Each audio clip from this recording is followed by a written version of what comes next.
A new report by the World Health Organization says only 3 regions in the world are on track to meet the 30% tobacco use reduction target by 2025.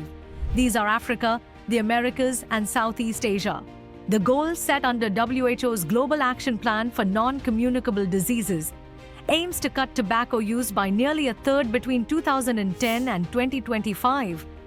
But progress has been uneven. Africa is likely to meet the target, though just barely.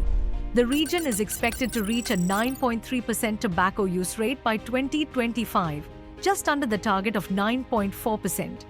Still, because the population keeps growing, the number of smokers continues to rise. The Americas are on track for a stronger 36% reduction. Tobacco use there has dropped from 21% in 2010 to about 14% in 2024. The report notes that some countries still lack complete data, but the overall trend is positive. In Southeast Asia, once a global hotspot, tobacco use has fallen sharply. Among men, smoking dropped from 70% in 2000 to 37% in 2024. This region alone accounts for over half of the global decline in tobacco use. Other regions are lagging behind. The Eastern Mediterranean and European regions are projected to reduce tobacco use by only 19%.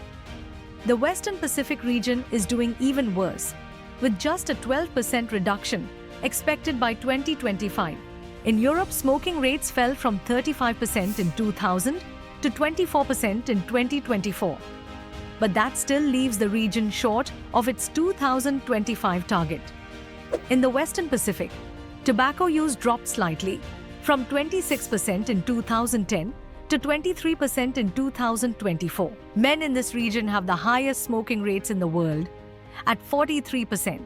Globally, tobacco use has fallen from 26% in 2010 to 19.5% in 2024. By 2025, it is expected to reach 19.2%, just short of the global target of a 30% drop. For the first time, WHO has also estimated global e-cigarette use. More than 100 million people worldwide are now using vaping products, adding a new challenge to tobacco control efforts. World Health Organization is urging all governments to take stronger action. It recommends higher tobacco taxes, bans on advertising, and tighter rules on e-cigarettes.